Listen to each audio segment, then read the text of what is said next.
Election Commission taking preparation to hold voting in December. Government prepares local election before national poll.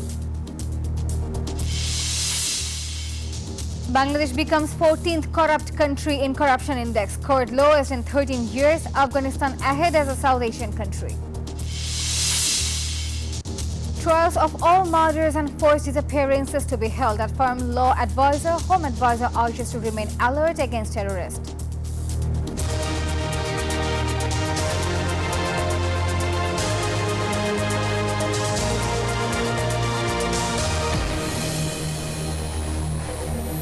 Hello and welcome to the NEWS24 English Bulletin. This is Nafisa. Those were the headlines. Now the details. The Election Commission EC is preparing for the national elections in December as per the government's decision, says EC official Abul Fazl Sanaullah. After a meeting with development partners on Tuesday, he stated that the government will decide whether national or local elections come first. Meanwhile, the UNDP's resident representative assured full support for Bangladesh in organizing a free and fair election. Bangladesh has dropped 2 more spots in Transparency International's Corruption Perceptions Index, ranking 14th worst globally, the lowest in 13 years. The report was released Tuesday in Dhaka. TIB Executive Director Dr. Iftekharuzaman warned that the corruption is worsening. He urged reforms to strengthen the Anti-Corruption Commission and hold powerful figures accountable. Without political and bureaucratic reforms, he said, Bangladesh's corruption situation will not improve. Law advisor Asif Nazrul criticized that India likely does not want to return Sheikh Hasina, suggesting that the neighboring country seeks an unstable situation in Bangladesh.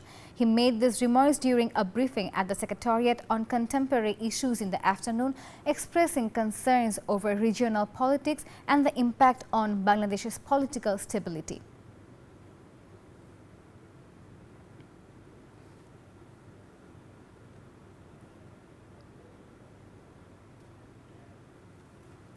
Law advisor Asif Nazrul confirmed that all cases of forced disappearances and killings over the past 15 years will be brought to justice. Meanwhile, Home Affairs advisor Lieutenant General retired Jahangir Alam Chaudhary urged vigilance against granting bail to terrorists. On the other hand, Housing advisor Adilur Rahman Khan stressed human rights in law enforcement. The statements were made at a Ministry of Home Affairs workshop in Dhaka. Speakers emphasized the need for judicial reforms to ensure timely justice and prevent political misuse of the prison system.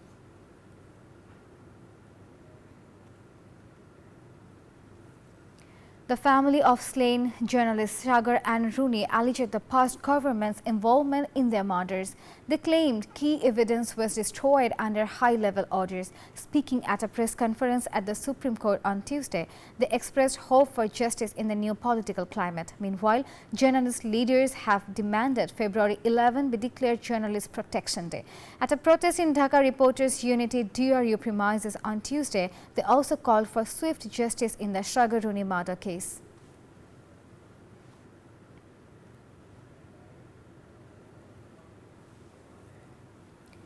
Dismissed BDR members are staging a sit-in at Shahid Minar demanding reinstatement and the release of jailed innocent colleagues. They claim that they were falsely accused in the 2009 Pilkhana massacre while the real culprits were rewarded.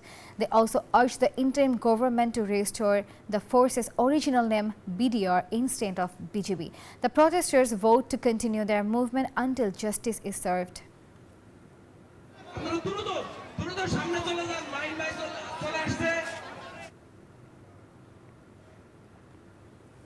NTRC registered job seekers continued their peaceful sit-in in front of the National Museum demanding recruitment.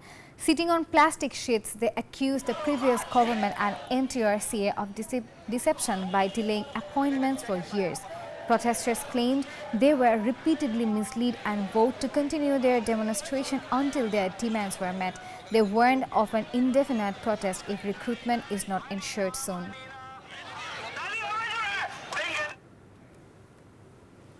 Primary school job seekers continued their sit-in at Shahbag demanding immediate recruitment. While candidates from the first two phases were appointed, third phase candidates remained excluded, causing frustration. Protesters called it inhuman to deprive 6,531 families due to 31 illegal petitions. They condemned the cancellation of recruitment as unjust and vowed to stay on the streets until their rightful demands were met.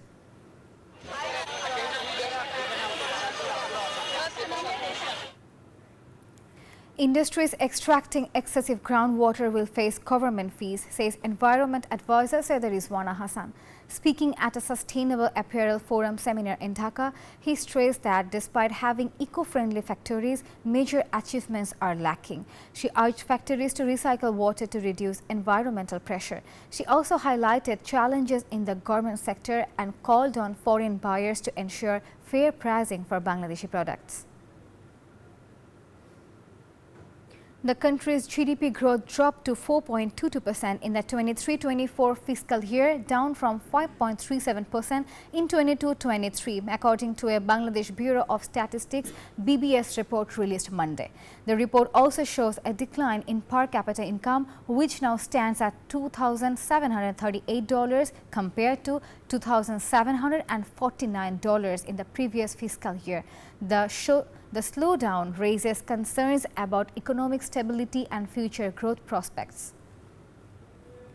Sharfuddollah Ibn Shaikat of Bangladesh will serve as the on-field umpire for the opening match of the Champions Trophy on February 19 between Pakistan and New Zealand in Karachi. The ICC has finalized officials for the group stage matches. After the opener, Shaikat will also umpire the Afghanistan-England match in Lahore on February 26. He is the first Bangladeshi umpire to join the ICC elite panel and officiate in the World Cup.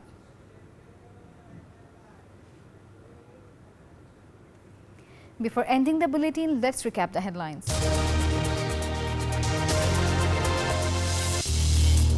Election Commission taking preparation to hold voting in December. Government prefers local election before national poll. Bangladesh becomes 14th corrupt country in corruption index, scored lowest in 13 years. Afghanistan ahead as a South Asian country.